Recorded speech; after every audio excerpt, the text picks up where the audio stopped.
Good morning to good afternoon, good evening, wherever you are, and thank you for joining us today for another Food Convergent Innovation webinar series. My name is John Kyo, Professor of Practice at McGill, MCCHE, and I'd like to welcome everyone. Before I introduce the chair of our event today, Professor Laurette Dubé, I'd like to give you an overview of the flow of the event. I will first introduce Professor Laurette Dubé to do opening comments for about 1 or 2 minutes. After that, I will introduce our keynote speaker. Our keynote speaker will speak for 30 minutes. After the keynote speech, I will invite each of the panelists, alphabetically by first name, for their first intervention of approximately 2 to 3 minutes, where they comment on what they heard, and maybe if they have even some questions for the keynote speaker. After the interventions from the panelists, I'll invite the keynote speaker back for 3 or 4 minutes for comments. At this point, we should be at the top of the hour. Then we start into a panel discussion for 45 minutes where we rest the keynote speaker, and we have a discussion among the 4 panelists on a deeper dive and looking at the topic through different lenses. After that, the last 15 minutes will be reserved, where we give the first 5 minutes of that to the keynote speaker for closing comments. Each of the panelists will be invited for a 1-minute closing comment, and then I will pass to the chair, Professor Laurette Dubé, for the closing. So with that, I'd like to introduce Professor Laurette Dubé, the chair of the event, and she will do a quick opening comments for you today. Thank you, John, and welcome everybody. I am James McGill, Chair of Consumer and Lifestyle Psychology at the Desautels Faculty, and most directly relevant for this series, I am the founding chair and director of the McGill Center for the Convergence of Health and Economics. This series that has been running now since January 2017, so we are talking about 5 years, was the first of a series of capacity building webinar for bringing together leading thought and action individual and organization in tweaking a bit our modern model of modern development to bring it from the first to the 4th industrial revolution. So this FCI webinar series bring the power of the human brain and machine in saying, can we transform and support individuals themselves in having adaptive behavior, whether it is for climate change or for mere sustainability of consumption and health, or long-term wealth creation and loyalty. Behavioral change is as much needed as the transformation in the many human-made systems that we have created. So this is what this series is about, and I'm very pleased to welcome you in this session today. Back to you, John. Thank you, Laurette, for that. So our keynote speaker today, who will speak for 30 minutes, is Yifim Roth on the topic of the challenges and promises of promoting desired behavior through the use of insights from behavioral science. Yifim holds a PhD in decision-making from the Technion in Israel and completed a postdoctoral fellowship at UTD. Currently, Dr. Roth is an assistant professor at the University of Haifa, Faculty of Social Welfare and Health Sciences, and his research focuses in 3 main areas. First, he examines the factors that influence the search for information. Second, he investigates the use of behavioral economic tools such as nudges and incentives to alter behavior. And lastly, Dr. Roth conducts field studies to examine how to alter behavior using minor incentives. So with that, I'd like to pass over to Professor Yifim Roth for 30 minutes for your keynote. Thank you, John. Thank you for the introduction, and thank you, Laurette, and, for having me here. I'm very excited to present this presentation.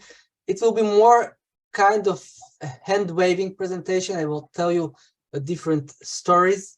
I hope that it is a thought-provoking presentation. So I will start from the first story. Or generally, this presentation is about how to promote desired behavior. For example, healthy eating, or promoting other certain desired behavior or activities. For example, reducing smartphone usage. The gold standard in economics is the use of incentives.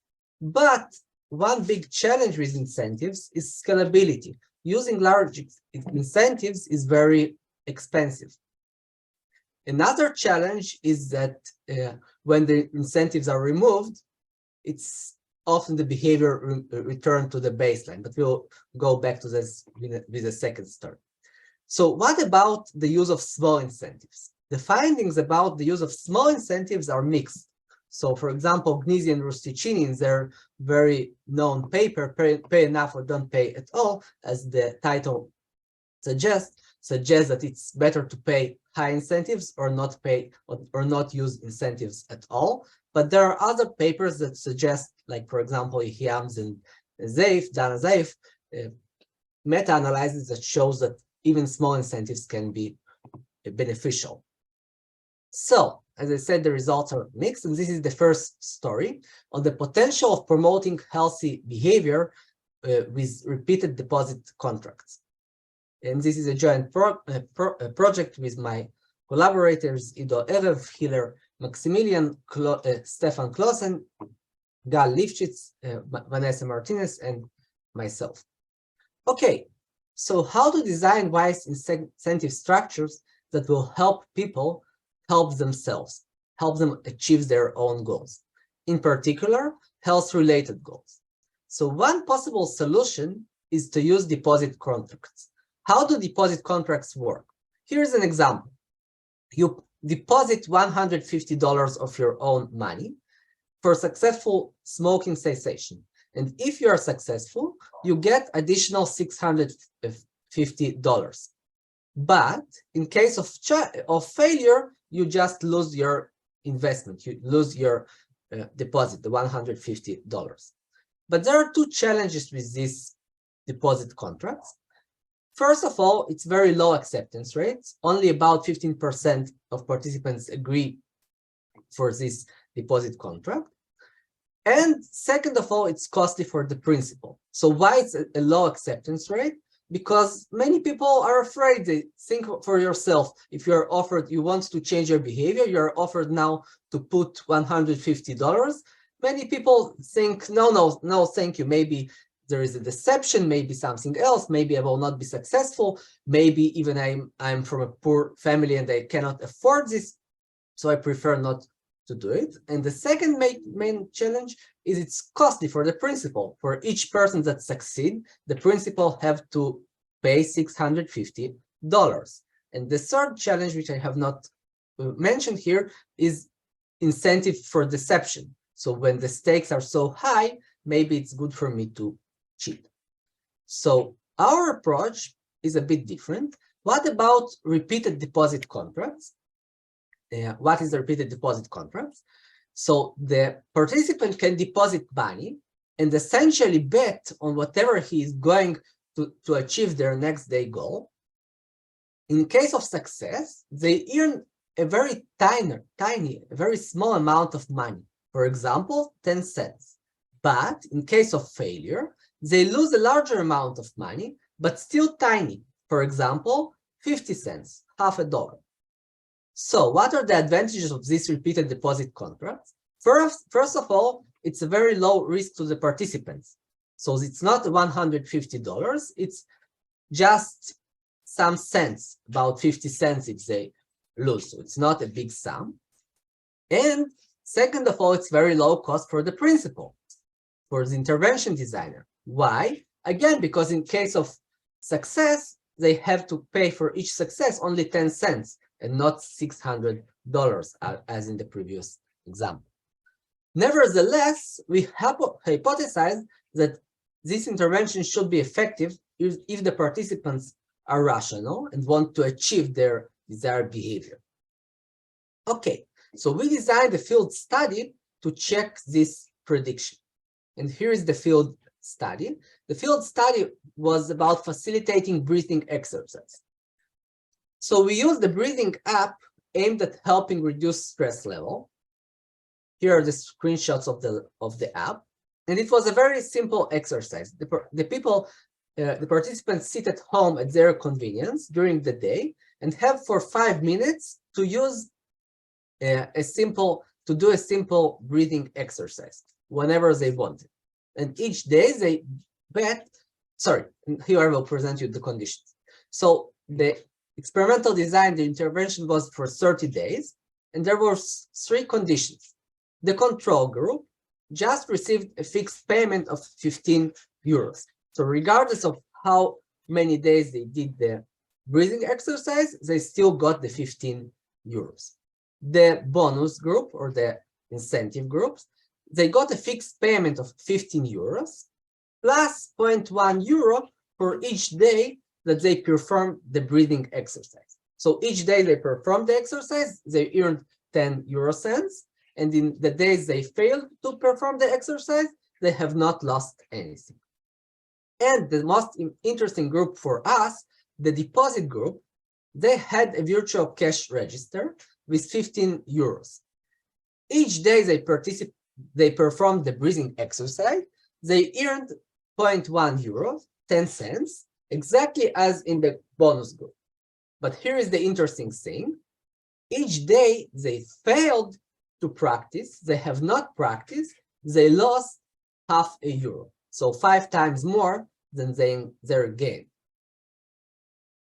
Importantly, the participants could expel themselves from the next day deposit by simply filling a short Google form. And there were no penalty and no restriction on that.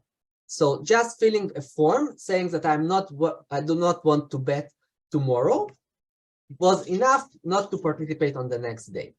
And what it creates from theoretical perspective, those who are in the deposit group but are not happy with that can easily transform themselves to the bonus group by simply filling each day this short Google form and saying that they don't want to participate. Okay, so we advertise this this procedure for those who want to reduce their stress level, this experiment. And here are the participants. So we had 3 groups. First of all, as you can see, there is exactly the same acceptance rate to participate by group. So out of the number of who expressed their initial interest, they were randomly assigned to one of the 3 groups. As you can see, in the deposit group, there was the same acceptance rate as in the other groups. So this procedure was not fraudful. They were not afraid of this procedure. Okay, but what about the success rate? Here are the main results. So as you can see, the highest practice rate is in the deposit contract condition. It is significantly higher than in the other 2 conditions. It is about almost 83%. Here you can see it again in a slightly different manner. So you can see the results are driven not by a few outliers, but by the majority of the participants. And here you can see the practice rate by condition. So you can see that the practice rate in the deposit condition is higher than the practice rate both in the control and in the bonus condition through all the experiment. It was in all the 30 days in the deposit conditions they practiced more than in the other 2 conditions. There is a slight drop in all the 3 conditions with time. So participants get tired, but still the rates are way higher in the deposit conditions than in the other 2 conditions. So another interesting finding is that the deposit contracts are much cheaper than the other 2 conditions. So the cost per participant above the show-up fee in the deposit contract is actually negative. Why is it negative? The reason for the negative cost is that because sometimes about 17% of the days, the participants miss their practice, which costs them relatively a lot of money, €0.50. Interestingly, still only 6 times in total, someone asked to cancel the betting for the next day. I will emphasize this result. So one can think that after someone lost the €0.50, they will opt out from participating. They will fill this simple Google form for each of the days and not participate. But no, we see that only 6 times in total out of 80 participants multiplied, or 60 participants multiplied by 30 days, so it's almost 2,000 occasions, only 6 times someone filled the form asking to cancel the betting for the next day. So it suggests that usually the participants like this procedure, and usually the participants felt optimistic that, okay, today I missed the exercise, but I'm happy. This procedure helps me to get incentives to do the exercise that I want to do because it is supposed to reduce my stress level. And as you can see, the dropout rate is also similar between the conditions. So again, it's another evidence that it's not that the participants have not liked the deposit contract, at least not more than the control and the bonus condition.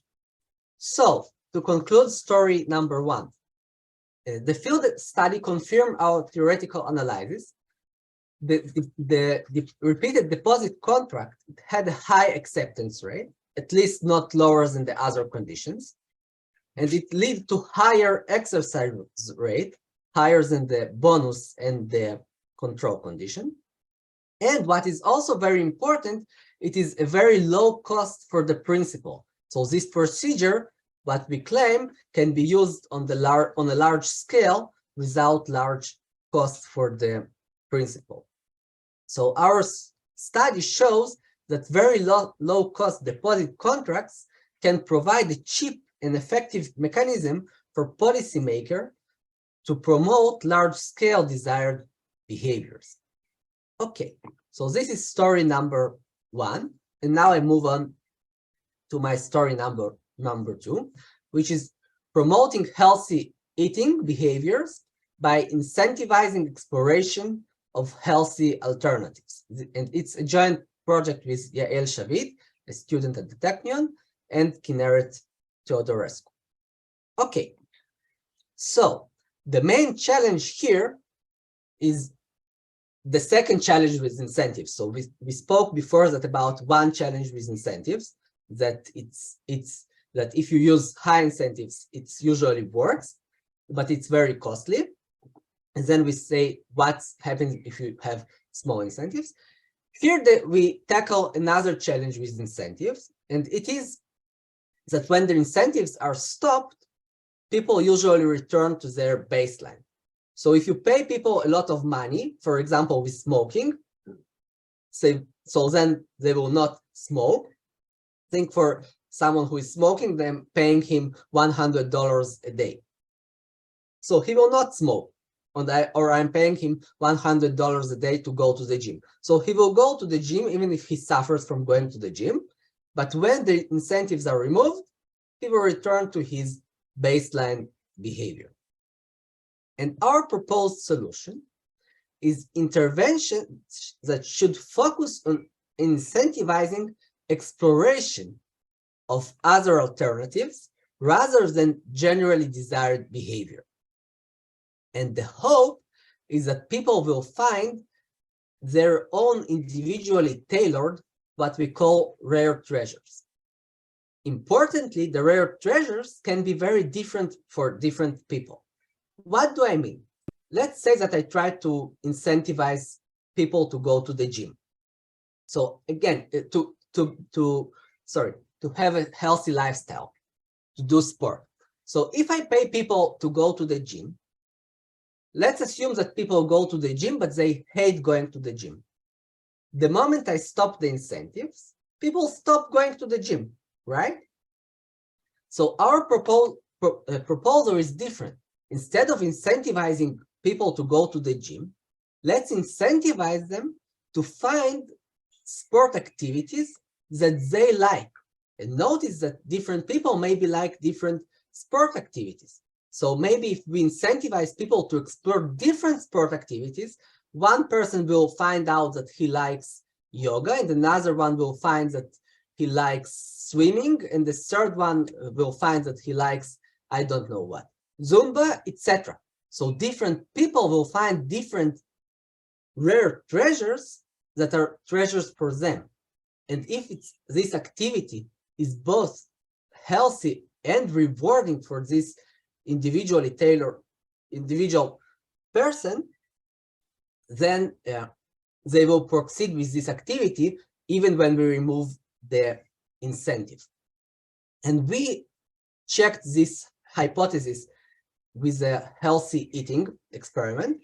Specifically, what we had is we incentivized, we had two conditions. The control condition, we paid people for each time they eat a salad. And the incentivized exploration group, we paid people only when they eat a new salad, a new for them in the experiment.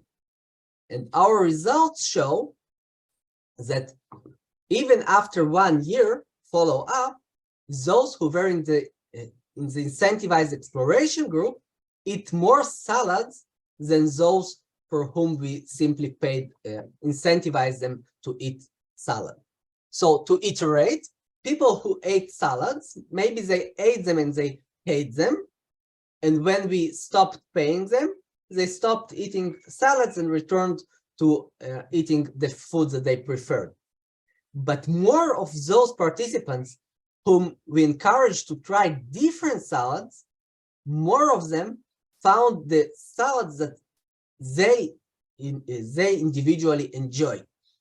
So even after we removed the incentives, those participants who found their individual treasures continued to eat salads even after the experiment was over. So this is my story number 2. And here I move to story number 3, which is about gentle rule enforcement. It's based on 3 papers, mostly with Ori Plonsky, Edith Shalev, and Ido Erev. And the story is as follows. We can use incentives not only to promote desired behavior, but also for punishments or for trying to reduce undesired behavior. So this story, I will mostly speak about the field study about the nursing home that we ran in 2021. And the question was how to increase compliance with contact tracing app that report whatever you were near someone who is infected with COVID. And it is important to remind you that it was before we had vaccinations. So it was very crucial that people use these contact tracing apps. And here is a nursing home. Here it was especially crucial because it's elderly people. So it was really threatening question whether the employees use this app or not to protect the elderly people from getting COVID. And we had 2 methods. Method number 1 was the managerial intervention. So they sent explanations to the employees why it's so important to use this contact tracing app and reminders asking them to use it, and also encouragements and whatnot. And our favorite method, which is a gentle rule enforcement. And it was very simple. With the gentle rule enforcement, we made the entrance to the facility for those who use the app slightly faster, by about 3 minutes or even less. By those who didn't have the app had to fill a form consenting that that their temperature is fine and that they're healthy. And those who had the app filled it in the phone itself, and it saves them about 3 minutes. They just scan the barcode and enter the elderly house. So here is how the form looks. So you can see that it's a very short form, maybe 2 minutes it's saved, maybe even less.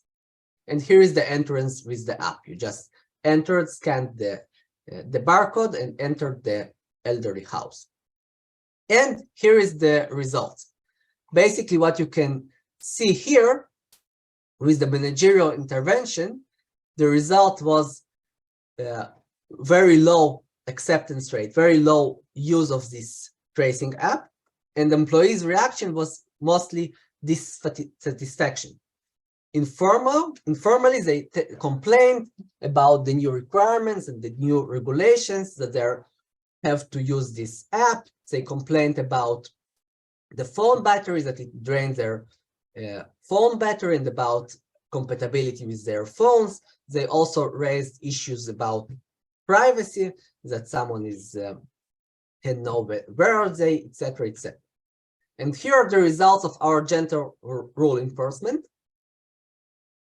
So, as you can see, the gentle rule enforcement, these simple interventions that saved about 2 minutes at the entrance, more than tripled the number of employees who used the application. On the y-axis, you see the number of employees who use the application. So this is my story number 3 about gentle rule enforcement. And it can be used, obviously, not only with Corona, but with other things, many different domains as well. The important thing here is the probability of success. In our opinion, it's way more important than the magnitude of the fine or the penalty. So what we claim here is that what is important is that the probability of success should be very high to be effective. And now I move to story number 4. Story number 4 talks about when incentives can backfire. And even not incentives, even nudges. Nudges, you can think of them as even cheaper than incentives because you don't have to invest money. So story number 4 is about warnings. And as the title suggests, warnings can backfire even when they provide new and useful information. So let's see. In this study, we used a variant of the clicking paradigm. I will show you what is a clicking paradigm now. And we had 3 conditions: a baseline condition without warnings, a general warning condition, and a focused warning. So as you can see, a general warning generally tells you that there is a dangerous behavior, and the focused warning show you concretely what is a dangerous behavior. So here is how the experiment looked like, and here is the clicking paradigm. So if you were in the baseline condition, no warning, you saw these 3 buttons and you had to click on one of them. Let's say you clicked here, you saw your payment, which is -1 point, and you move to the next trial. Let's say that now you clicked here in the center. Again, you see you lost 1 point. Maybe you now click here. You see that you gained 1 point. Now maybe you clicked here on the border. Oh, wow, you see that you earned 2 points. Now let's say that you clicked here. Oh, wow, you lost 40 points. So what's going on here? So basically, in each condition, clicking on the center of each buttons leads to a +1 or -1 with each equal probability. While clicking on the border, this is the dangerous behaviors that the policymaker try to make people avoid. But this behavior is usually rewarding 94% of the time, but it impairs expected value. It is dangerous and it leads to -40 outcome otherwise. So it's a bad behavior on average, but mostly it is rewarding. And as I said, the boarding area is the area in yellow, it's the unwanted behavior. So here is the narrow border condition, the general one, and here is the warning. Warning, clicking on certain areas can lead to a loss of 40 points. Part of these areas are marked in yellow. And the question is how often participants click on these yellow areas. And here is the focus condition. Again, the warning is the same, but in the focus condition, clicking on each of the borders outside this small part lead for +2 for sure, while clicking on this yellow small part leads to -40 for sure. Here is how it looks. If I click here, I lose 40 points for sure, but if I click on any other part of the border, I earn 2 points for sure. And here is again the general condition. So again, if I click in the center, I get +1 or -1, and if I click on the border, I earn +2 or -40. And what we see here, our results show that the general warning, as you can see, it actually backfires. So the clicking rate on the border in the general condition is statistically significantly higher than in the baseline condition. So why general warning backfire? Again, it's better not to have the warning. Without the warning, we have a lower choice rate of the border than with the warning. Without the warning, the warned against behavior, clicking on the border, is unknown to many participants. And this is thing number one. And thing number two, most of the warned against behavior are rewarding. It leads to the +2 outcome. So think about yourself intuitively. Maybe you are going in a certain place and then you see a warning, don't pass this road. So maybe without the warning, you will not even think about passing this road. But after you see the warning, you say to yourself, oh, wow, probably there is something special there if they put a warning. I should go there.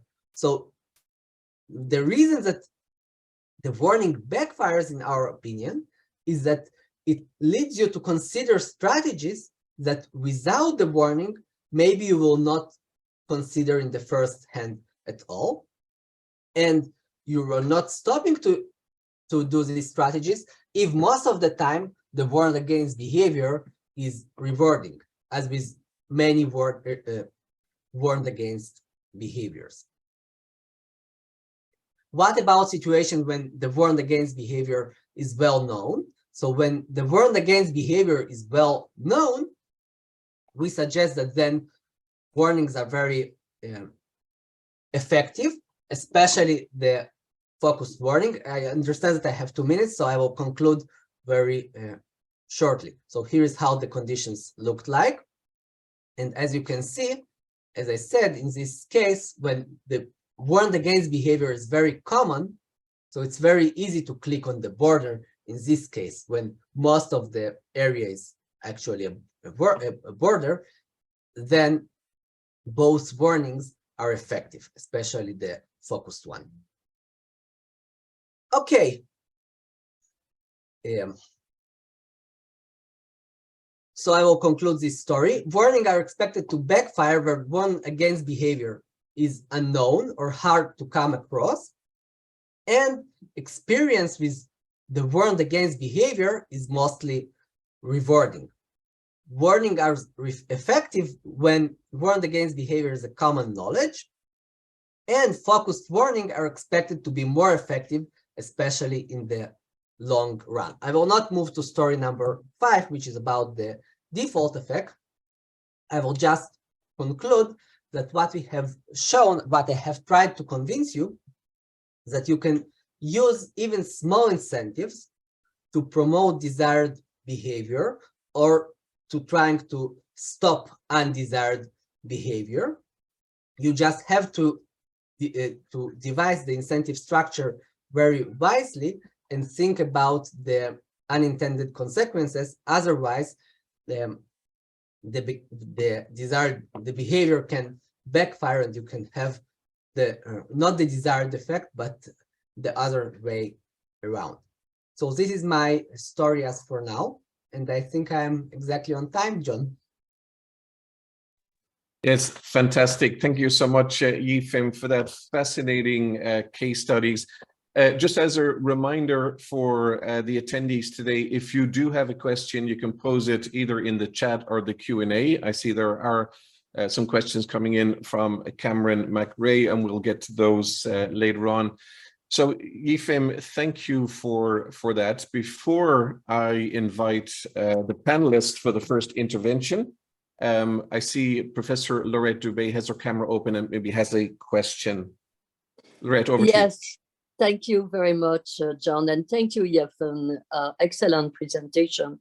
I'd like to come back briefly on your story too, where you were looking at the fact that instead of pointing to specific desired behavior, you were letting the subjects explore various pathways. And I'm curious to hear a bit more. What do you think is happening there? Is it because we tap more into individual beliefs and motivation, or is it because we are considering various possible paths that then can allow later on better adaptation to context and things like that? Just briefly, if you could comment on this, because that's quite interesting, in fact. Thank you. So very briefly, I think it's your second suggestion. So I think what's happening here is that different people find different personal activities that are rewarding for them. And for different people, the same activity can be very rewarding or very tedious and not rewarding at all. So if we try to one size fits them all solution, like with incentivizing particular behavior, for many people, they're just suffering and then don't want to proceed with this behavior. And this manipulation allows much more flexibility in the sense that I encourage you to find what works well for you.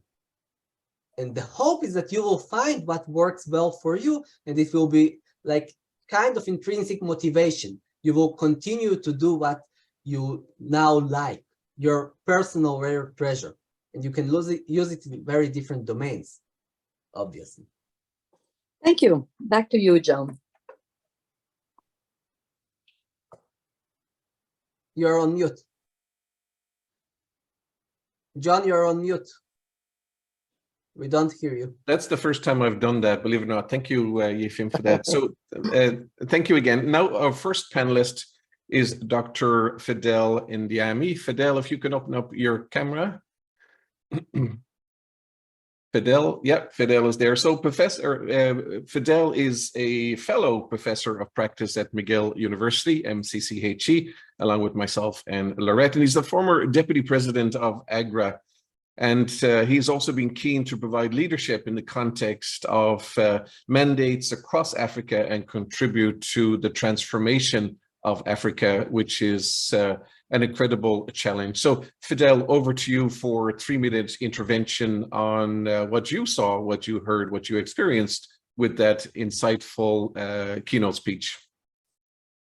Yeah, no, thank John, and thank Yifim for really very exciting. I like, actually, you should have sent me the story before. I spent hours reading the articles, the 3 articles. But I think I still get to the gist of what you're talking about. So from where I'm coming from, and I think I announced it during the first time we spoke, I really take a people and common sense approach to this issue. I know you have a very deep scientific and theoretical sound logic behind, but I'm not surprised that the most popular and persistent behavior is the one where people choose something they like.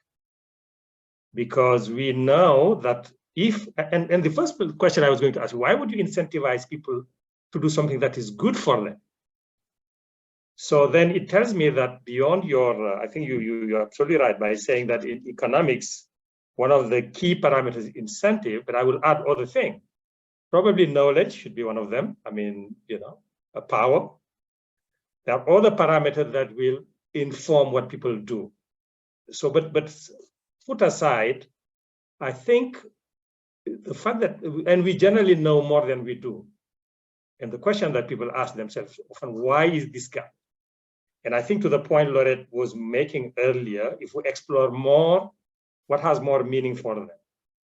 What is it that in their own belief or value system would be rewarding and meaningful? Therefore, even the idea of creating an incentive would be almost like non-necessary. I mean, that would be, the contention I put. But on the other hand, I hear exactly what you're saying. The issue, I mean, coming back to my context, and I will probably articulate a bit more in the second part of the organization, of the discussion. Very often we've seen intention, good intention from policymakers and others to make certain things happen. But often it backfires, it doesn't work. And what you observe, and I'm interested in the theoretical foundation of this, what we observe is whenever you have a trust issue, whenever you assume that people don't know, have their own agency, and their behavior speak to their own map. I mean, you know the formula. The map is not the territory. Do we understand their map? And I think the point, and this is why the question I will ask you is, what would be the most effective and sustainable way of promoting desired behavior if we are able to understand the different map at play and bring them into alignment? Because we can speak to what is appealing, what is important, and what is feasible. Second point, what is the role of trust? In the area where I operate, most of the reality happen outside of the norm. Just to give a concrete example, 80% of the food you eat in most of Africa happen in the informal sector, which is not regulated. And I have a friend of mine who say that actually it's in the shadow of policy that reality happens. So even though I get the point that you are giving us some ammunition and some tools on how to trigger appropriate behavior, I wonder whether you don't have more direct way. I mean, the image that comes to mind is, do you want the tail to move the dog or the dog to move the tail? Yeah. How about we have a candid conversation around what's important, where we listen to everybody. We understand our respective maps, we align them, then we co-create a trajectory and a decision. So that's what my 2C approach comes in: communities and common sense. I want to stop here, John. I don't know whether I've exhausted my 3 minutes, but it's fascinating what you're telling us, Yefim, and I'm really willing to explore it further, especially in the context of self-regulation. Self-regulation. Yeah. Thank you so much, Fidel, for that insightful commentary. Yes, when the alarm went off, that was the end of the 3 minutes, a little bit of a signal. And Yefim, yeah, you can stop sharing your screen now if you like. And we'll get to our second panelist. And then Yefim, we'll invite you back as a reminder for everyone. We'll invite you back after the fourth panelist to comment on the panel's interventions. So our next panelist is Dr. Felipe Almeida. Pardon? Do you want me to close the camera? To turn off the camera? You can. It's your choice. Your choice. You can leave it open if you like. So our next panelist is Dr. Felipe Almeida. Felipe, if you can open up your camera. Wonderful. So Felipe is a researcher working at the intersection of design, human experience, technology, and environment. He currently works at Microsoft Education, leading the foundational research on AI implementations for education, and is also a co-lead on the Green Design Lab at Microsoft. He's doing some really, really interesting stuff in Tanzania, and we'll hopefully get to that in the panel discussion. But Felipe, over to you for your 3-minute intervention. If you hear the bell going off, that's the time to signal to wrap up. 3 minutes. Thank you, John, and thank you, Yefim, for the presentation. John, just a quick one. I didn't hear the bells. First of all, so please sign to me because I couldn't. Okay, no hear. problem. No problem. Thank you. I also want to thank Professor Fidel for the comments. Beautiful comments, by the way. And I think I'm coming from a similar perspective, Yefim. Because of my work in education and my interest in activism for sustainability and regeneration, I feel very happy to see your type of work. One that seems to be moving away from a imposing perspective of reinforcements of external rewards, and one that is trying to explore individual perspectives. The trend that I seem to find, putting aside the gentle reinforcer, and that one I want to talk about in another point, but all the other studies that you showed seem to be exploring in a more in-depth the aspect of agency, of how people might have the embodied experience, and how this aspect of agency, of curiosity, especially with the study 4, might be a trigger for the exercising of agency. And agency here, not only from the perspective of being in control of a task, but also having the feeling of ownership and accountability for their decisions. So if the individual decides for something, I love the idea of depositing. It's the individual that decides to deposit, and then the mistakes or the idea of withdrawing from something has an impact in this, and it's a small impact, but it's large enough maybe for the person to have that experience of, it was my decision and I'm taking that accountability, so I can path correct my decisions. I see a lot of that in education, a lot of the need for that in education. I come from South America, and I've seen a lot of imposition from global north on the ideas of how education should be. But I also see beautiful pedagogy from Paulo Freire, for example, the idea of pedagogy of freedom being exactly on that path of enabling people to find what is contextually relevant to them, culturally relevant to them. Perfect. So I will try to explore more of that with you in terms of agency. I have a few questions, but it's just the comments for now, right, John? Yes, fantastic. Thank you so much, Felipe, for that intervention. And as a reminder for everyone, we will ask the keynote to come back after the 4 panelists' interventions to comment on what he's heard. And also, we will get to the questions at various points during the panel discussion. So our next speaker I'd like to invite is Dr. Manuel Cruz. Manuel, if you can open up your camera.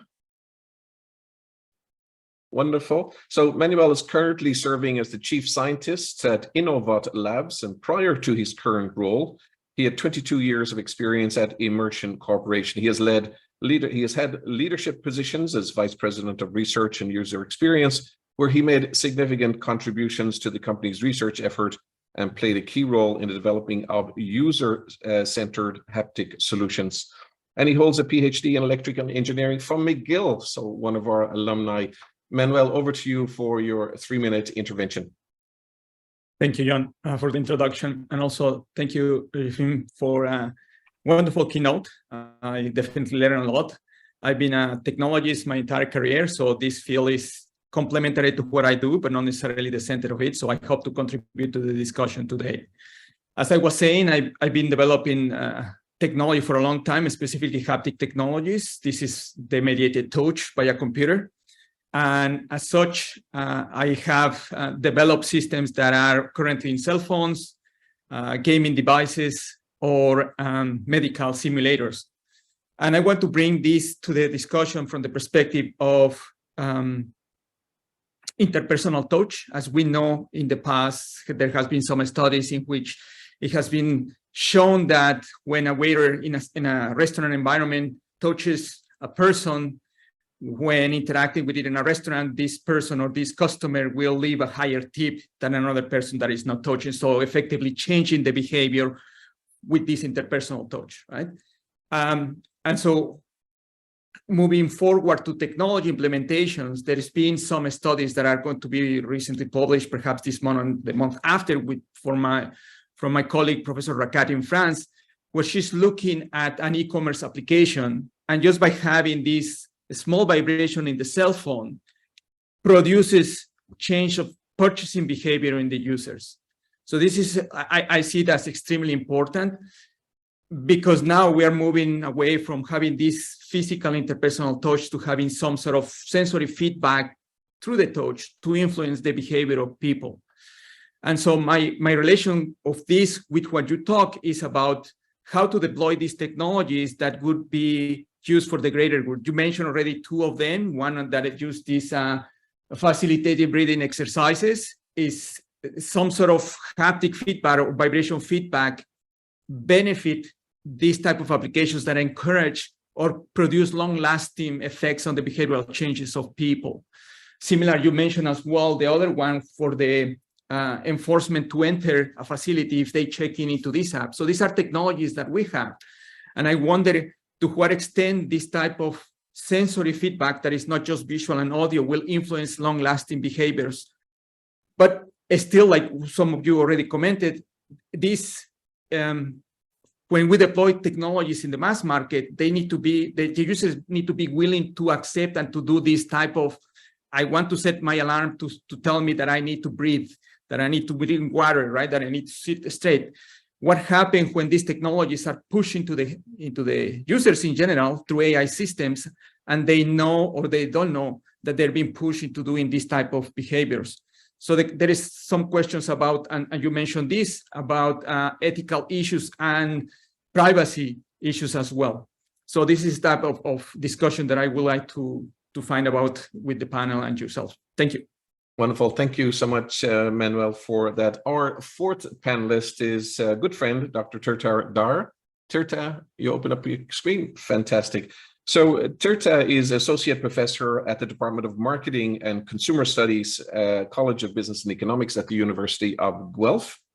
Tirta is also a marketing modeler with interest in both empirical and theoretical modeling with big data. He uses tools from economics of industrial organization, econometrics, and statistics in his research to address marketing strategies such as pricing, advertising decisions to maximize long-term profits, and public policy related questions.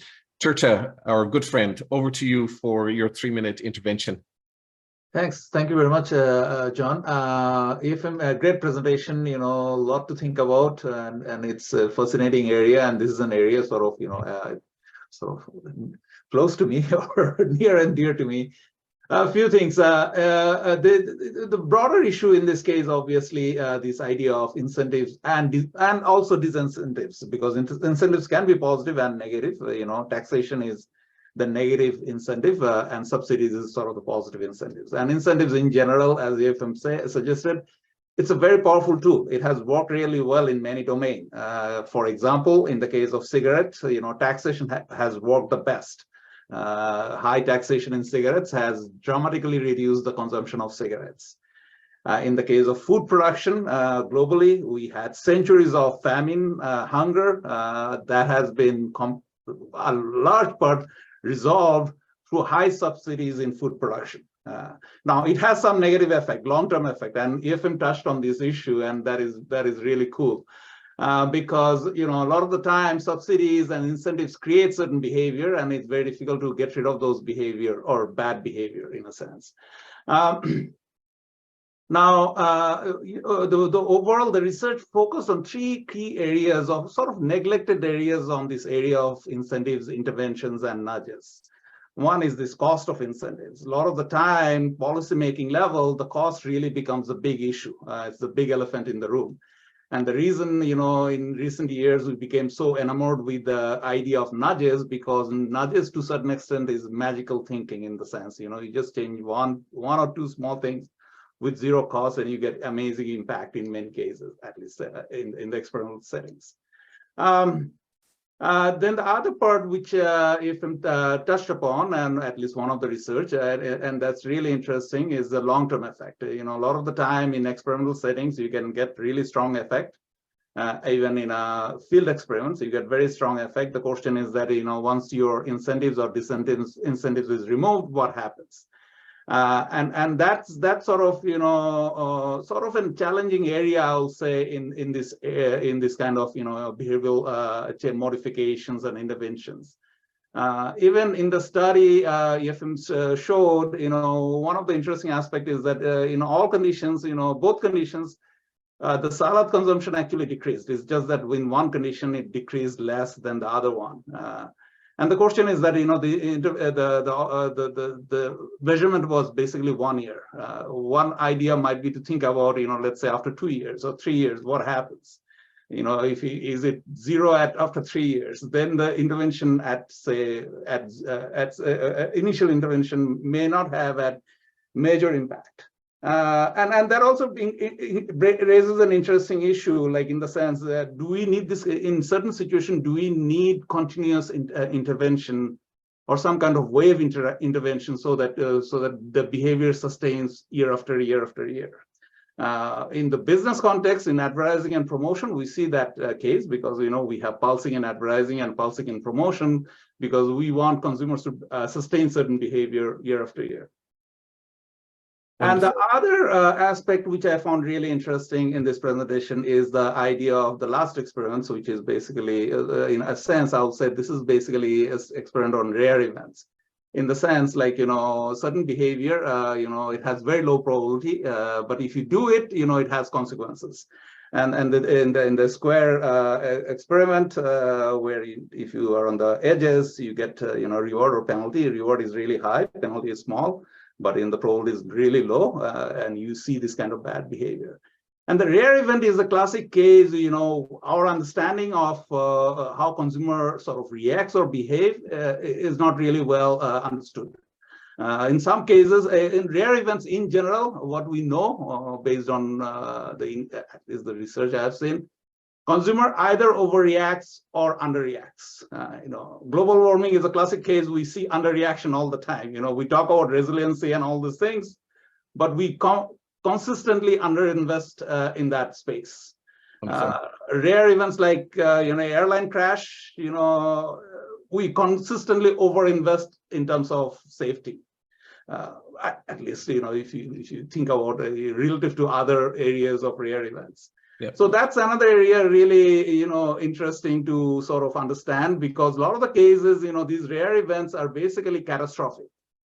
So we need to, through this kind of intervention and incentives, we need to create a situation where we'll get the reaction we need from consumers in this kind of rare events.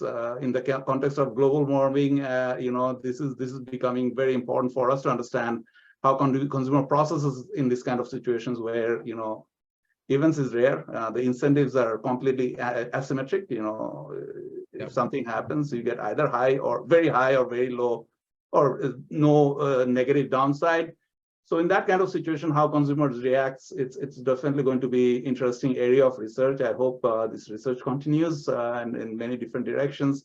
So overall, it's fascinating. It'll be really interesting to know or learn, where EFM wants to move with some of these ideas in the future. Yeah, thank you, Tirtar, for that. Now, just a heads up for everyone, we're running approximately 6 minutes behind. So my job is to get us to the finish line on time. That said, we do want to have rich conversations. What might suffer is getting to the questions at some point. That said, I will try to get the questions in, but we will have a rich conversation coming up. So for the next 3 or 4 minutes, I'd like to invite back our keynote speaker, EFM, to comment on some of those key points. And I'm going to hold you to 3, maybe 4 minutes, because we're going to invite you back again for 5 minutes to do your closing, and you can pick up some of those comments if you like later. So EFM, over to you. Thank you. I will try to be really quick. Thank you for all the great panelists. I completely agree with most of the things that you said. Just a few quick comments about what Fadel, if I remember correctly, asked. Why incentivize people to do what they want to do? The problem is that we don't have to incentivize people to do what they want to do when they do it. I completely agree. But the problem is that often people want to do some behaviors, but fail to do so. I want to go to the gym, but unfortunately, don't go there. I want to eat healthy food, but unfortunately, the sugary food are more tempting. This is when the problem arises. And I completely agree that in some situations, people can try to cheat the system. So I don't need to quit smoking, or I already quit smoking, but I now will try to participate in manipulation that will help me to quit smoking. But notice that this problem is smaller with the interventions that I propose, or my team proposed, because with my intervention, the incentives are really small, or they're even no incentives. So then your temptation to lie is much smaller.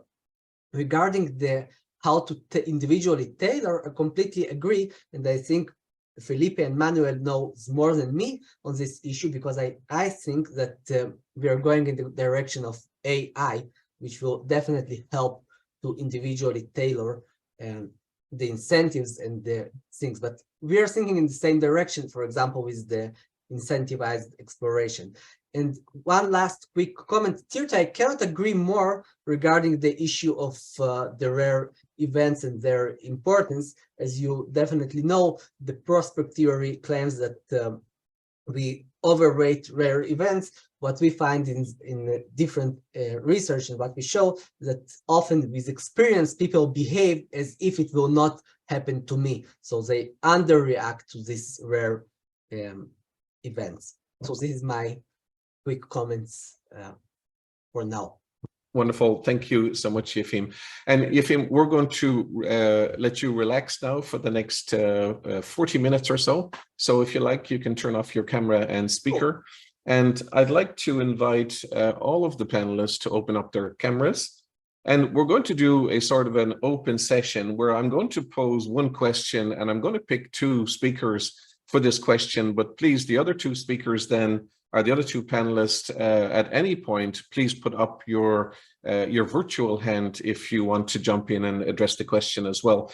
So this one is for Fidel and Felipe, and with Fidel starting off. And how do we drive change in Africa? And if we look at the food systems, there's been a significant amount of investment over the past 100 years, but how do we drive persistent change to ensure we have that right behavior for, driving resilient supply chains and also driving the right behaviors? Felipe, I don't want you to mention anything that's confidential, but I know you're also working with the Maasai peoples in Tanzania on systemic change. So I'd like both of you to address that question in the African context and the food context, starting with you, Fidel. Yeah, thanks, John. And you want me to address this in 2 minutes?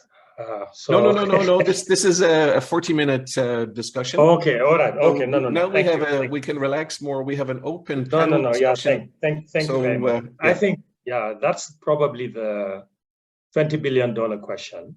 And what it is not is throwing money at it, which we have been doing, or celebrating, trying to trigger pity, or we're so poor.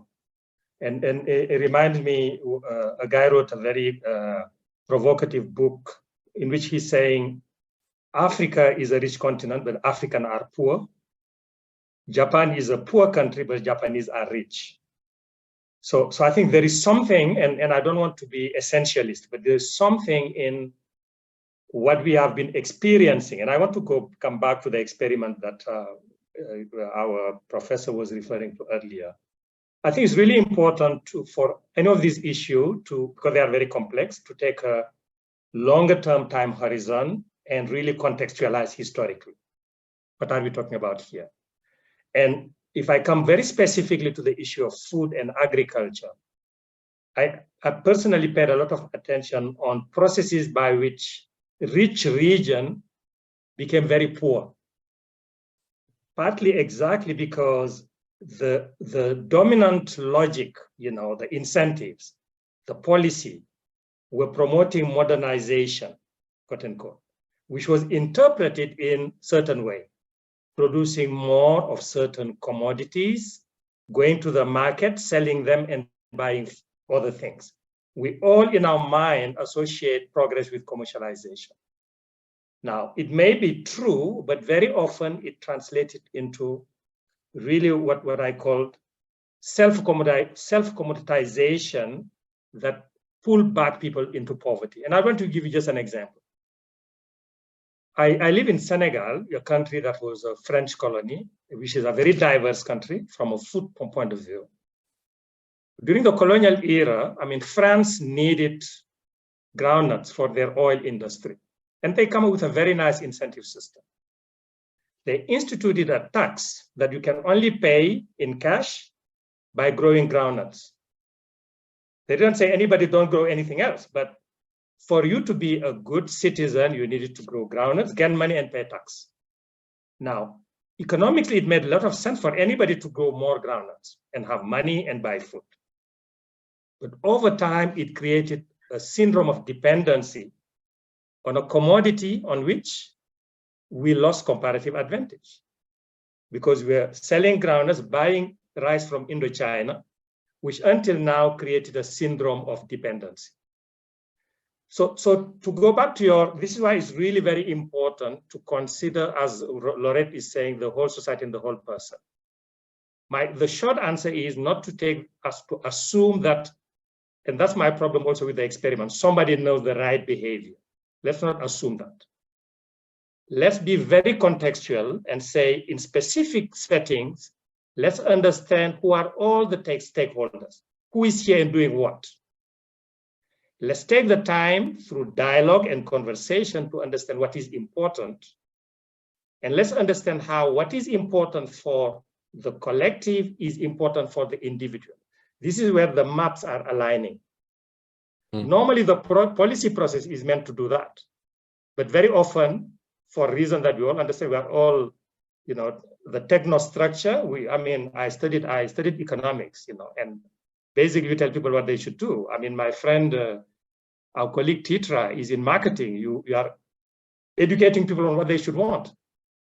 So I think there is really resetting the terms of the conversation in such a way that there is a common understanding of what is important, a common understanding of the pathway, and then using technology to achieve that. And for me, it's to give you my short answer. We can talk more about it. It's about creating an inclusive governance of food and agriculture. Wonderful. Which takes into account the diversity of the context, takes into account the diversity of the livelihood system, and explore how consistent they are with the sustainability of the environment and what society wants.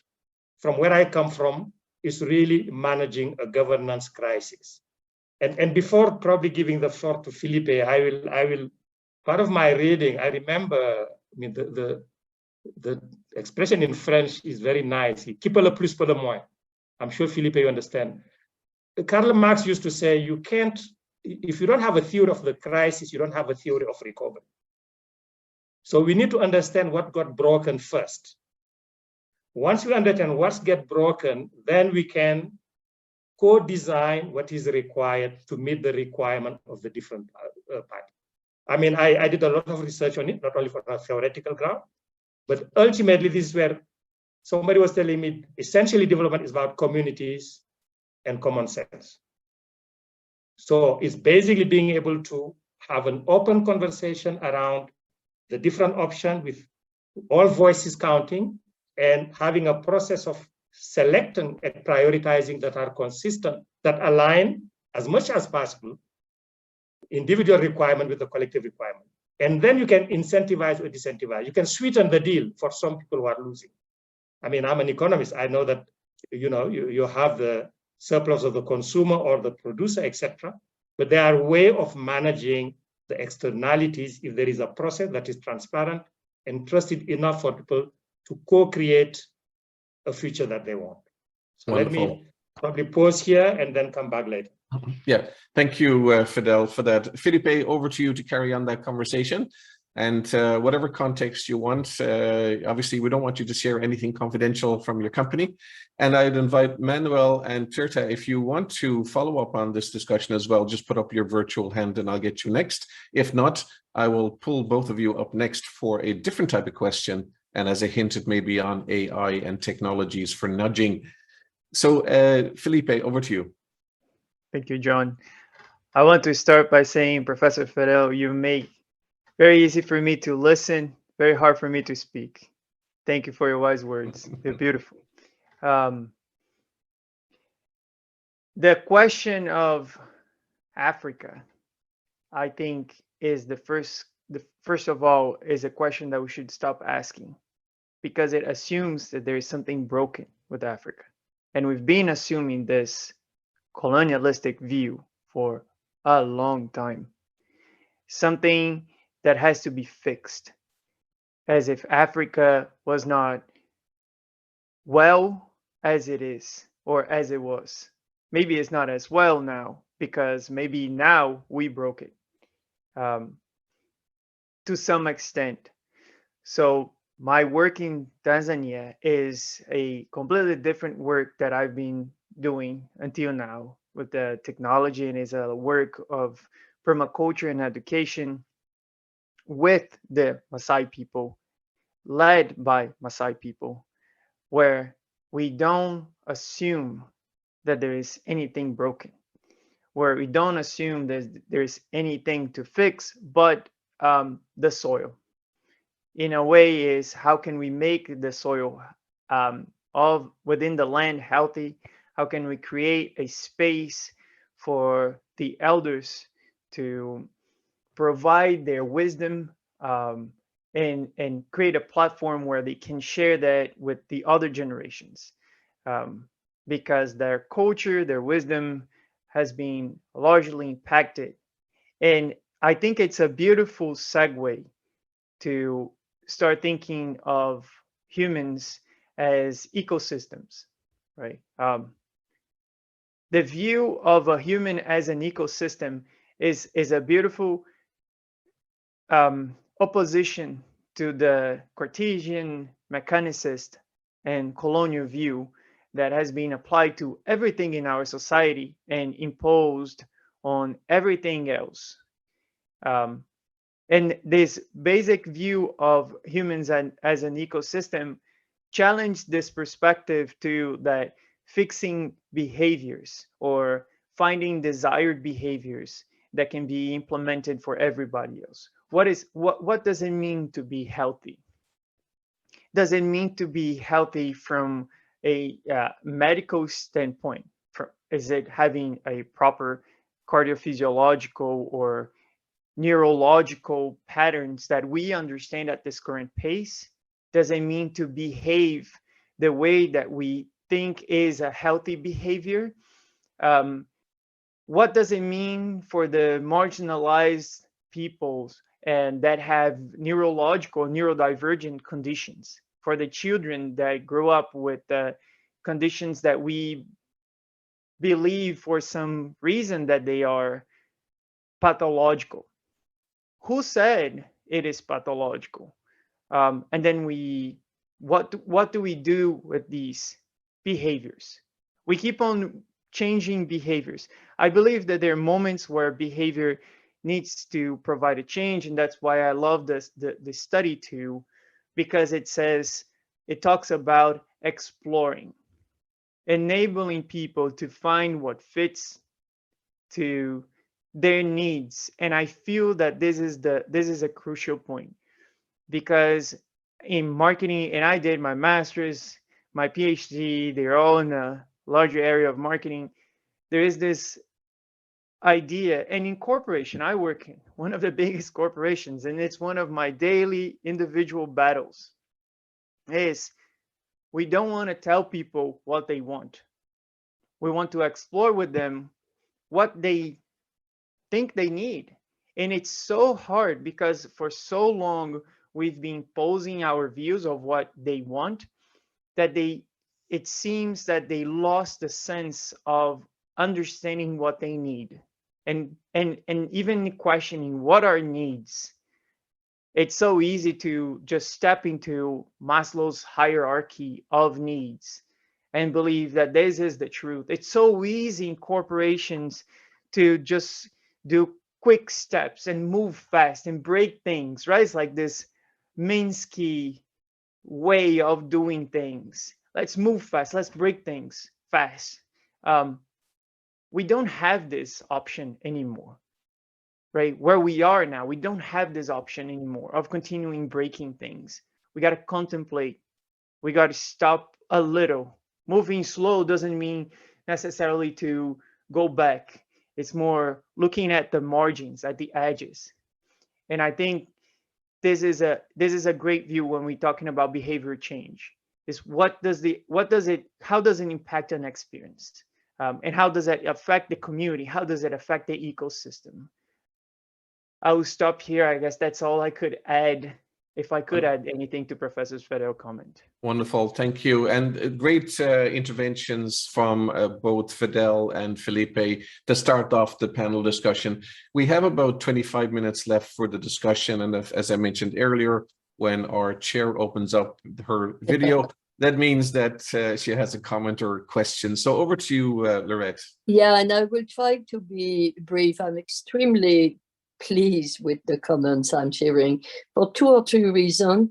And then I will intensify the challenge a bit in what the panelists and the keynote can talk about. First, a key point that was made is that we need to a world reset from economic convergence to convergence economy. So Felipe's comment, Africa is on the same planet than Canada. And until we get serious about seeing all of the above as part of the world we are living in, we are just talking. That's one point. But the other point that I would like to push a bit the thinking when we look at this co-creation and this ecosystem and so on, it starts within our mind as human. And everybody knows that 30 years ago, I was doing a PhD when behavioral economics was starting, was to see us as being that non-optimal individual and impulsivity and so on. The bottom line is that we are all of the above. We are with agency, we are with all those dimensions. And in the discussion forward, I think that that's where we are in terms of science and in terms of innovation. What would be this adaptive convergence behavior in my mind? But what will also be what we do to create the context and account for the diversity of individual and context. So that's kind of what I wanted to contribute to feed the discussion moving forward. Wonderful. Thank you, Lorette, for that. And also, I just want to make a brief personal comment onto this as well. After spending about 8 months in Vietnam, a country where I lived for 5 years previously, and this is a Canadian government funded project to support the Vietnamese government. And of course, we had that approach as well, that Vietnam is not broken. We're not trying to turn Vietnam into Canada or any other country. And it was very, very important that it was local led, local expertise, and going at their pace. The change needed to be locally driven and at the pace that they could sustain for systemic changes. So really, really important.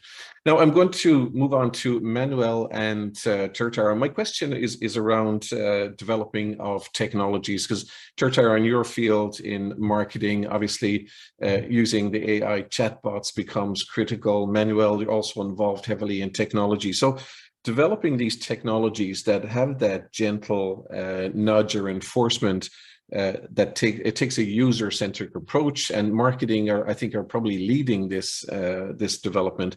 But the use of AI systems that target individuals to change their behavior also has some ethical concerns, if not moral concerns.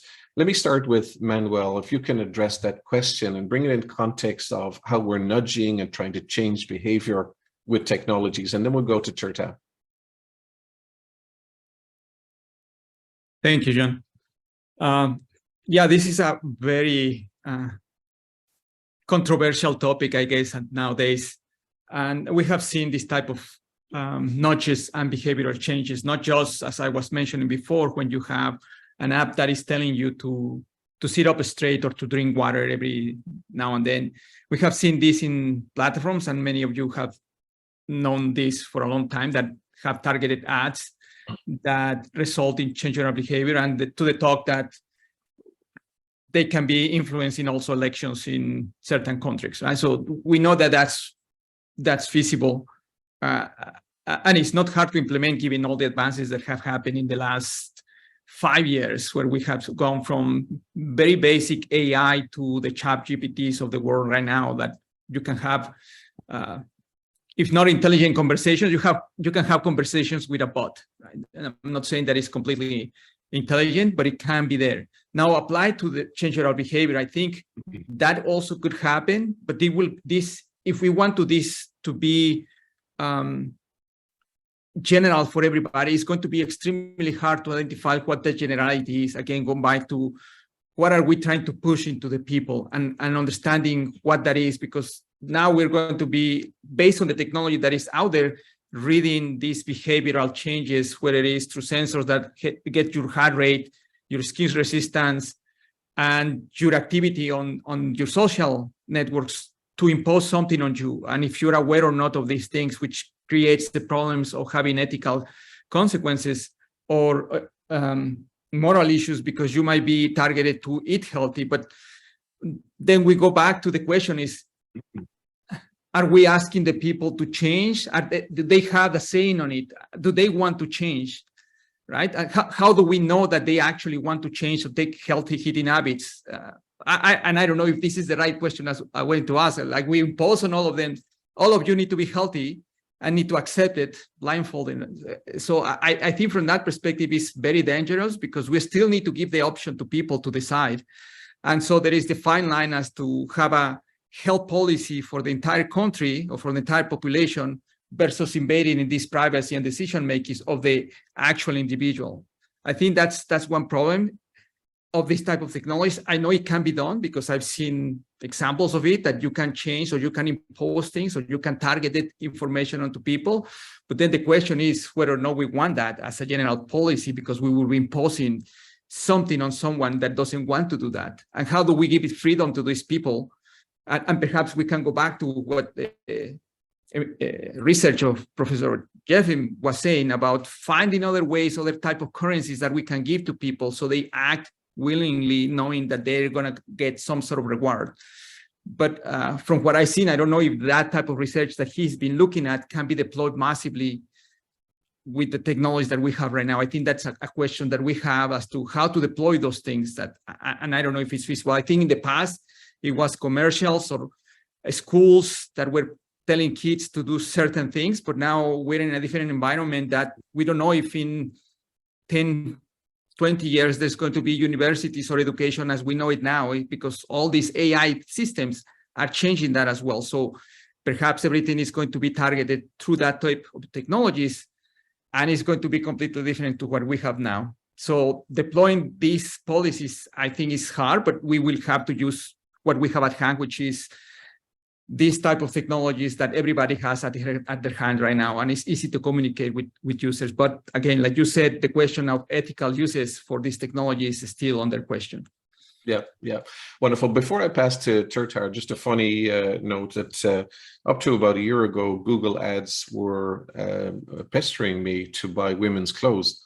And the clothes are beautiful, don't get me wrong, the clothes are beautiful, but just not for me. So I think the algorithms can get it wrong sometimes. And I think they've made quantum leaps forward now.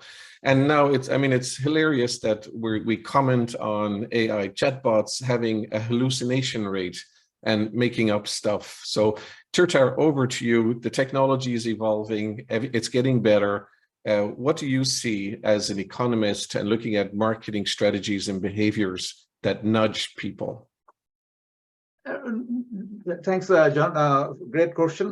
So one thing, broadly or in general terms, technology works really well when technology complements human capabilities and abilities. technology doesn't work well when we think technology as a substitute for human activities and knowledge and capabilities. And that has been like, and that's one reason, this is the puzzling sort of the argument we see every time we see this kind of industrial revolution 1.0, 2.0, 3.0. Every wave of new technology comes in and everyone says, look, this is going to wipe out the labor market. There will not be any jobs in the future. But it never happened. In most cases, when technology was used in a way that is sort of complements human abilities, it worked really well. If you look at Japan, highly densely populated countries, 70s, it went through rapid industrialization. And a lot of it is robotics. Robotics is all about, sort of substituting human being, but those robotics were used mainly in terms of complementary assets. And when we use technology as a complementary asset, so we have done really well. Now, in terms of AI and ChatGPT, that's where sort of the tension and some of the concerns I see. I think, if we can figure out how to use AI technology and all this machine learning related tools and techniques as sort of a complement of what we have as capabilities, I think we'll do really well. I personally tried out, played with the ChatGPT and some of these technologies. It works really well when you are trying to use it in a way that sort of, do something that you're doing, but you can do it better now. Let's say I'm coding. I want to use ChatGPT to improve that code. It works quite well. I'm writing something. I want to use ChatGPT to sort of polish it up a little bit, perfectly well.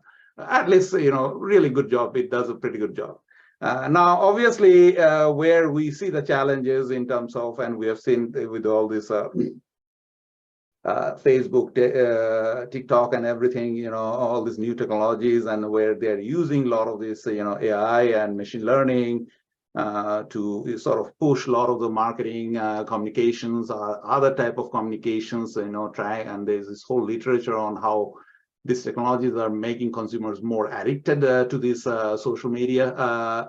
That's where we see the challenges. Nowadays, if you really look at the data, countries like India, Bangladesh, even I'm sure in Africa, daily occurrence of violence based on rumors spread on Facebook or TikTok or some of these other social media. That's where sort of the really dangerous sort of the situations we are, or sort of the outcome we are observing. In terms of food technology and the health, that the domain we have been really focused on. I see great application of ChatGPT, maybe in terms of, let's say, recommendation systems for food or health, very personalized recommendation, because the system can learn from your behavior and can keep on updating in terms of what it's recommend, what you should or should not do. But because the system can learn, it can be abused easily.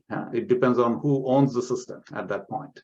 If the system is owned by, let's say, one of these giant petrochemical firms selling fertilizers, how the recommendation system is going to work in that case in a country like, say, in a country in Africa or Asia.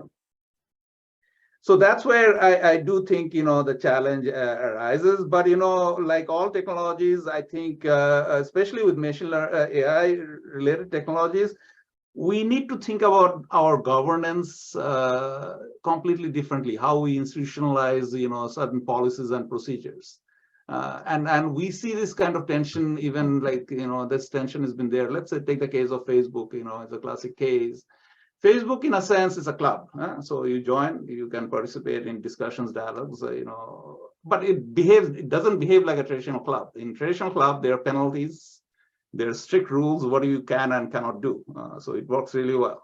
Facebook and TikTok, they have sort of, privatized the profit or the gain from the system, but sort of whatever the negative impact, negative externalities, they sort of made it just made it as externalities where they are not taking any responsibilities of the actions or the outcomes of the situations.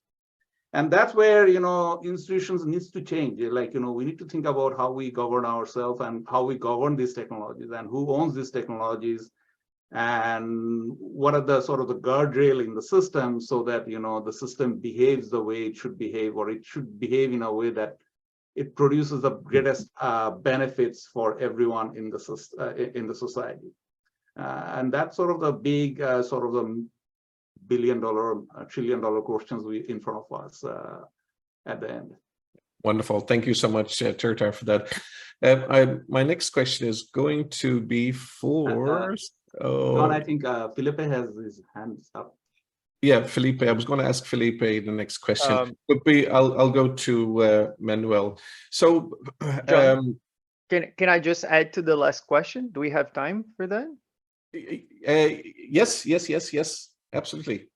Okay, thank you. I find this question of the implementation of modern artificial intelligence. It's basically the permission for the large public to use, right?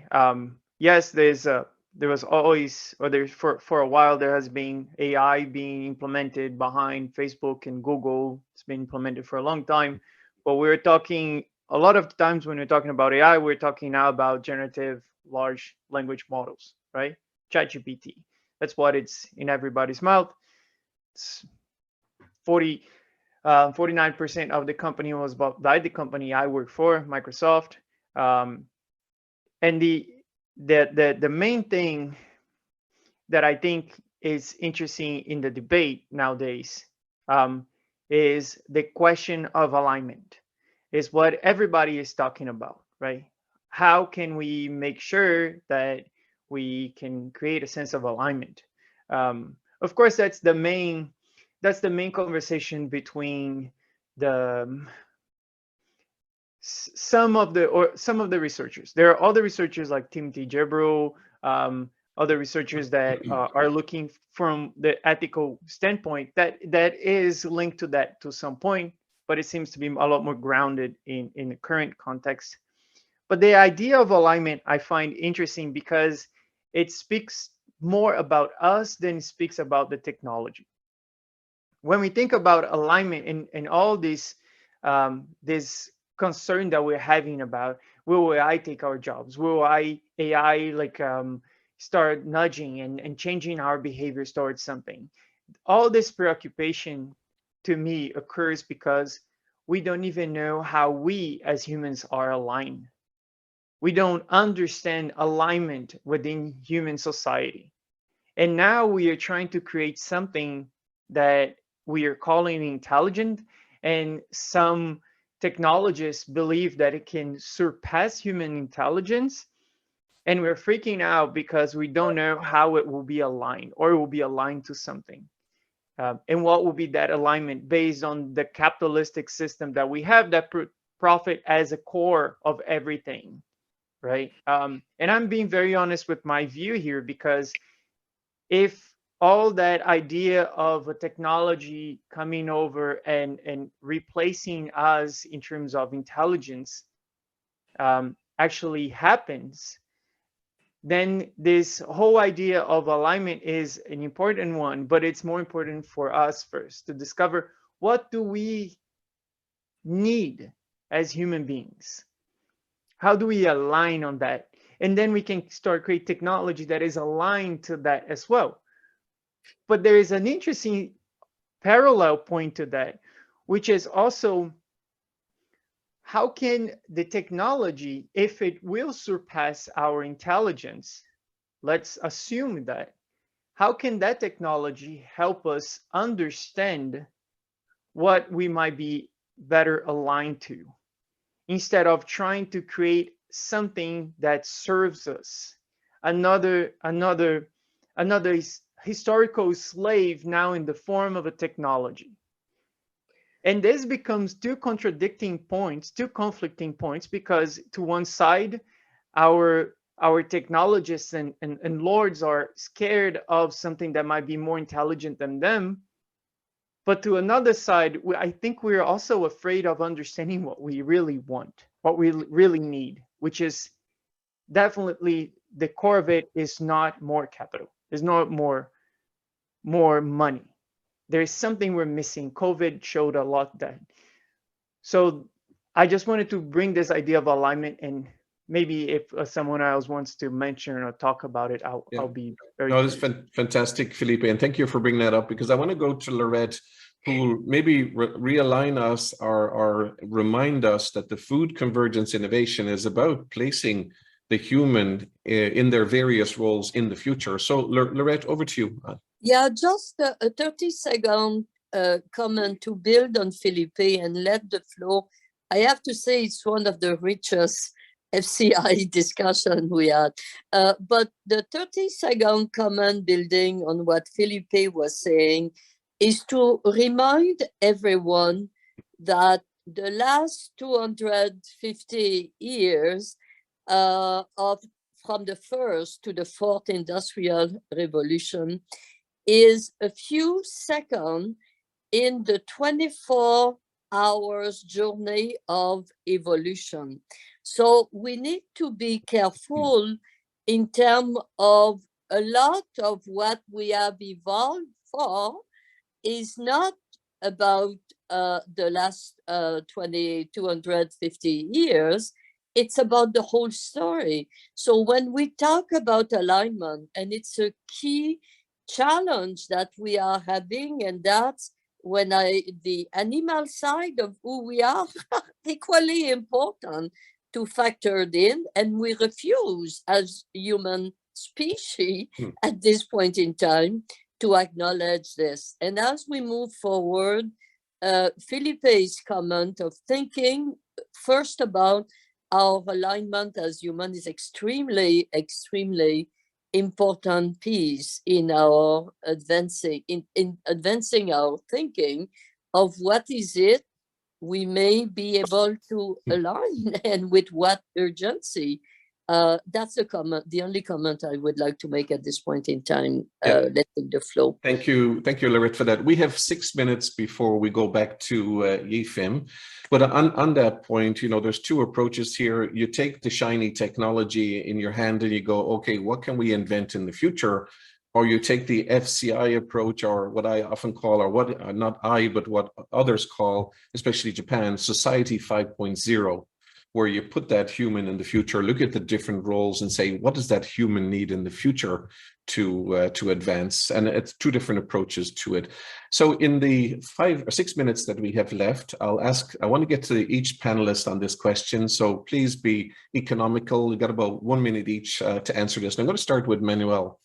You know, we heard and this is bringing us back to the conversation, the keynote, where we talked about, our Yifim talked about incentives, also talked about warnings, but how about enforcement and punishments? Do they work as well for nudging? Starting off with Manuel. I think nudges work when you are willingly to accept that. Even I've seen people in the society that we are Canada, so we're not talking about other countries, but in Canada, when they get a new smartwatch, they said, oh, I now need to complete my 10,000 steps because my watch is telling me. So they're willingly taking upon that technology and accepting that they need to do that because it's for their benefit. But if they, previous to that, when they didn't have that, they were not aware of it and they were not willing to do it. So I think implementing these small nudges has an effect. I don't know if it has a long-lasting effect, which is what ultimately we all want as a society, so people are healthier from that perspective. But I don't know that this type of nudges work in a certain sense in certain situations when people are willingly to accept that. So that's basically what I would. Wonderful. So Fidel, over to you. If incentives don't work, if warnings don't work, should we enforce and punish people? Yeah, I wouldn't say it doesn't work. I think for me, I'm all for progressive contextualization. Depending on what we are talking about, and clarifying, going back to what Felipe was saying earlier, and you know, one way I deal with this thing, I ask one of the elder here in my village, what is progress? And he gave me a definition. Is when I shift from feeding myself to transforming myself. And it goes back to the meaning, you know, what is important? Because I think in our human DNA, the idea of improvement is inscribed. Now the challenge, and this is where, I mean, I relate very much to what Laurent is saying about how do we move from economic converged economy. My submission is you need at least two things. Embrace diversity as a richness, diversity. And pay attention to local context. Apply the principle of active subsidiarity. On any issue, the people who are involved are the starting point. And let's not be naive. The truth is we are part of a global web that doesn't enable that to happen. And this is why, unfortunately, the mindset, the dominant mindset is competition for resources. The challenge is, can we shift to a cooperation for results? And when this seemed to happen during COVID, it's because our survival was at stake. And even then, the vaccine was not properly distributed. And I think until we discover the basic, what makes us human, what is it that you wish you had if you knew that this was your last breath? Unfortunately, I think we need to do it as individual, but also do it as a family, as a society. So really, for me, the point is around embracing diversity, clarifying what is important by building a shared vision, being very explicit on values, being very clear, not assuming that your values prevail for others. But I believe now in mutually accountability system. Wonderful. And in that case, nudges, incentive can work because you know that I have your back, you'll have my back. Reciprocity work in all villages across the world. Reciprocity. Wonderful, wonderful. Thank you so much for that, Fidel. We have about 2 minutes left, so obviously we have to be economical. We can go over about 1 or 2 minutes. Turtar, let's start with you. The same question, the opposite to incentives. Does it work? Opposite to incentives, definitely in some cases where we want to stop certain behaviors, disincentives in terms of taxation or some kind of cost, definitely changes behavior. I think what is really important in this kind of context to understand that, you know, whatever technology or whatever changes we make will have intended and unintended consequences. A lot of the time we think changes are sort of permanent, where we make some changes, it's going to stay there. And a lot of the time it sort of atrophies because of, you know, policymakers and different actors in the system.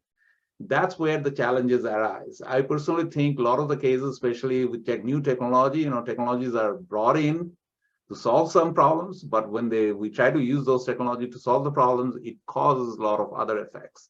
And those ripple effects, unless we are willing to accept them or we are willing to challenge them, it's an issue.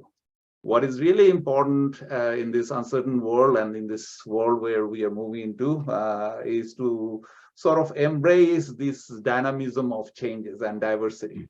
Diversity is also about changes in the system.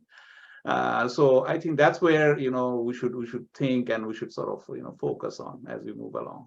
Okay, wonderful. And Felipe, I'm going to go to you for 1 minute as well. But before we get into that, you know, I think Fidel mentioned it earlier about trust and how important trust is. And my research is in transparency and trust, and one being an antecedent and an outcome of the other. Trust, of course, an antecedent and an outcome of transparency. So all of these things become very, very important. Felipe, over to you for a quick 1 minute intervention on that. Punishment, yes, no.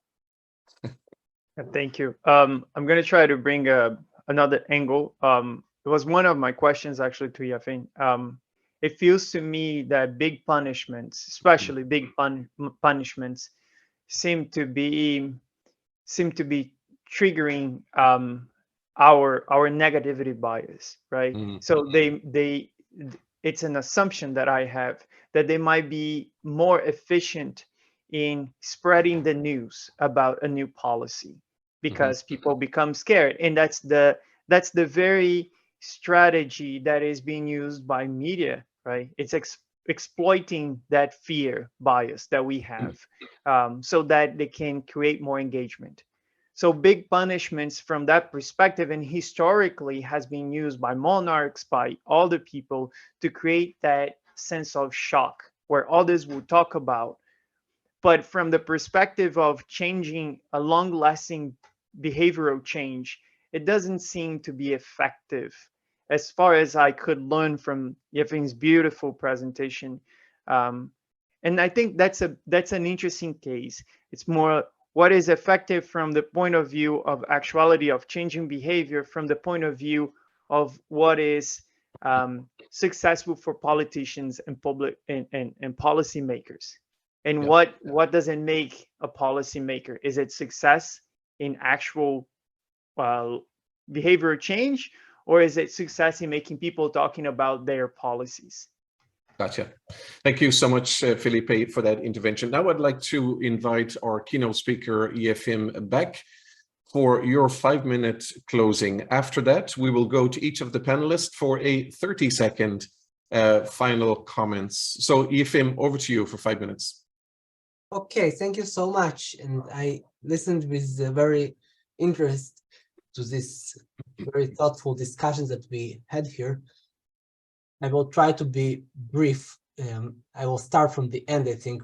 So, Felipe, I completely agree with you regarding your last question or comment regarding the big punishments. I think that intuitively big punishments sounds like a good solution, but what we show that usually what is much more important is the probability of the reinforcement rather than the magnitude. And the big punishments in many situations can actually backfire. And one very extreme example is maybe China with death penalties, and still some behavior continues there, although it's the ultimate punishment you can think of. So we definitely think that big punishments is not the right solution. It's better to use smaller, gentle rule enforcements when possible, with way smaller punishments, but with higher probability. So this is my comment number one. I agree with what Laurette said before. Humans are humans, as the FCI webinar says.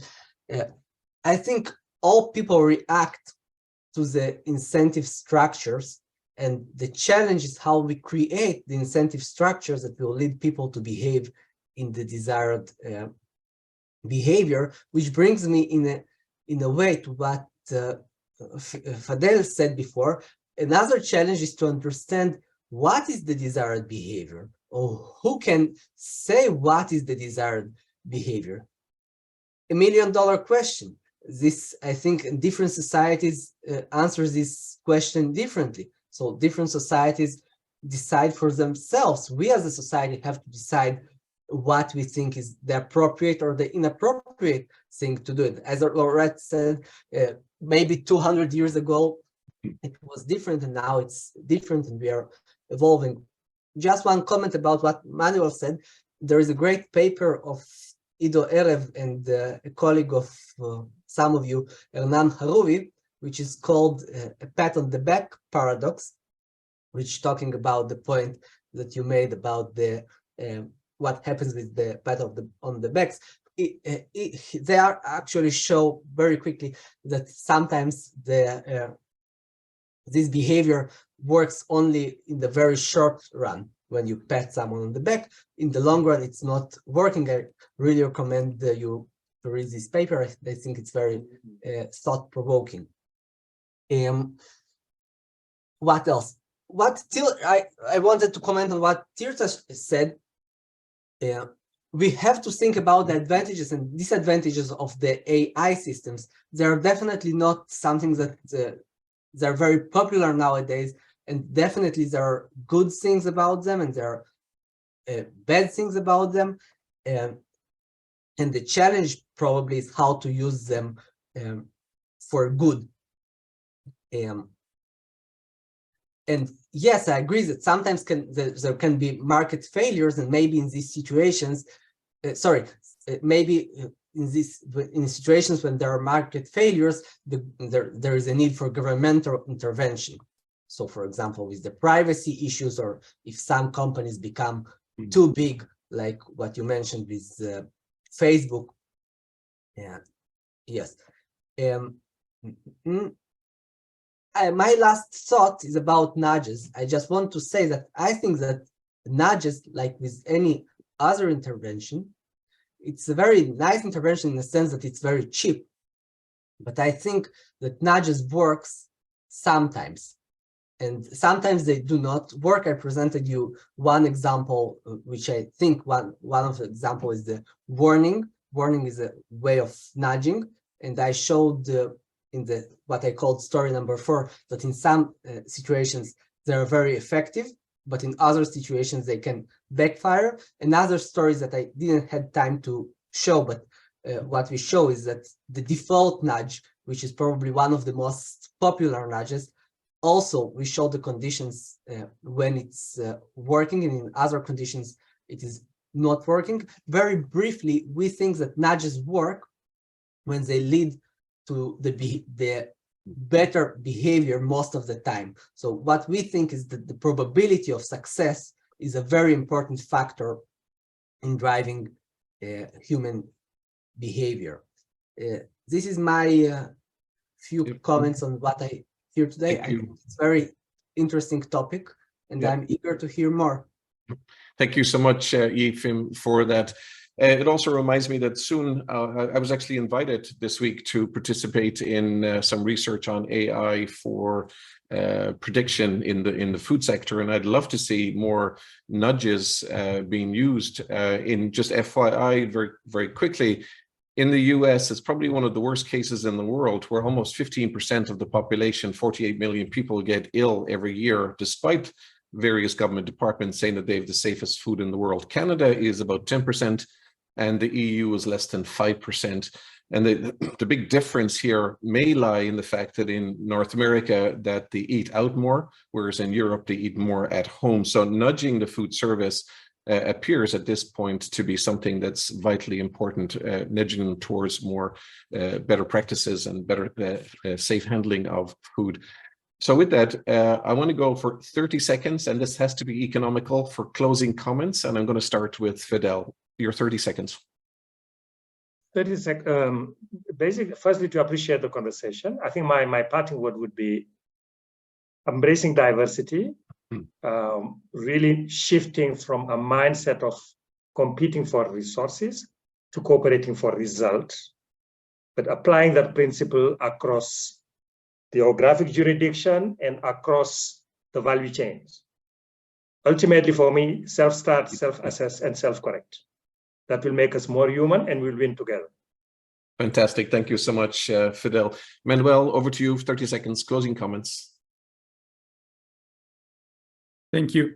Yes, so I from the perspective of technologies again and implementing solutions to a given problem, given the discussion here, there seems to be some techniques that allow us to understand how we can change the behavioral in certain individuals for certain purposes. But I still don't see how these techniques can be applied at the global level for a big population. We can do it. We know the principles, but I think we still don't know how to bring that in a given implementation. I think that's for the research that needs to be done. At least that's one of my takeaways from here. We know in theory how it can be done, but we don't know still how to implement that. And I think that's the next thing.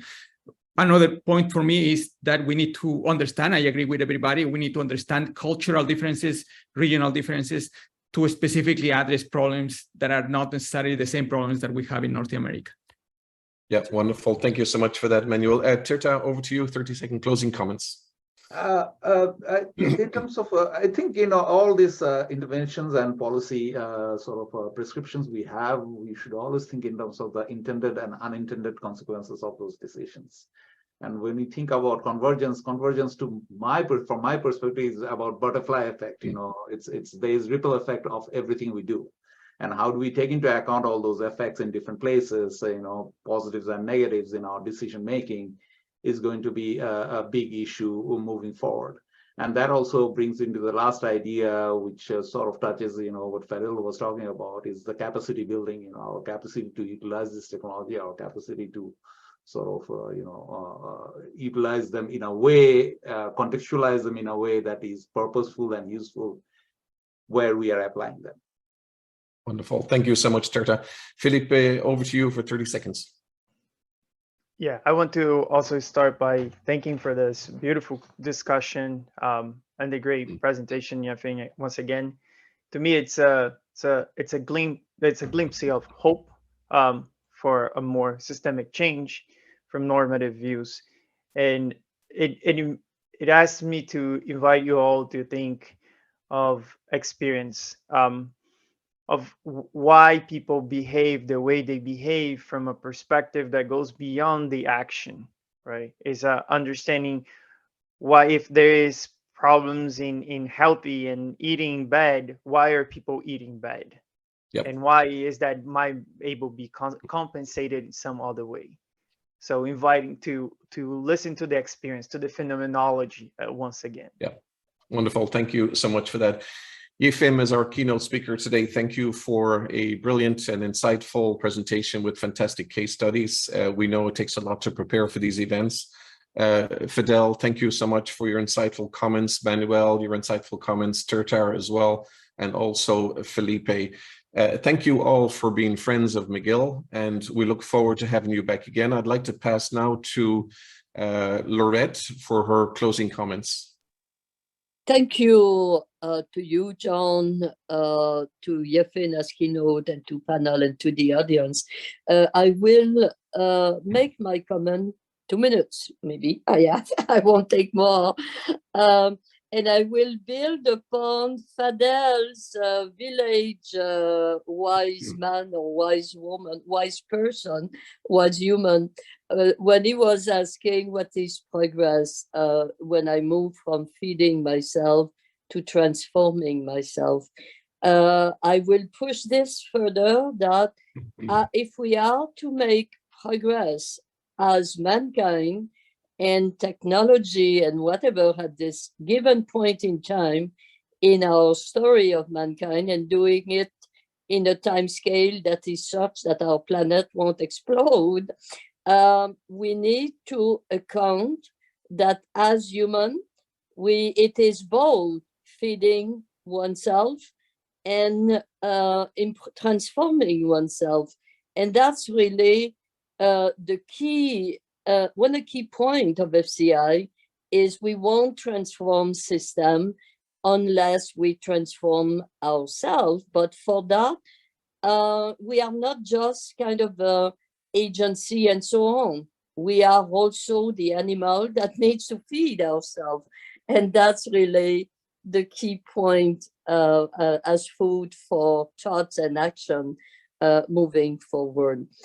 So thanks to all of you. I believe that we will have, and maybe shifting, John, it is yet to be confirmed, but we have a date for our next FCI. John, you want to briefly talk about what we will be covering in the June one? Go ahead, John. Yes, in June we have a captain, a sea captain, and he'll talk about his transformation from being part of the problem to part of the solution by coming up with incentives for nudging the behavior of fishermen. So instead of going fishing for scarce resources, they now go out and literally fish for plastic.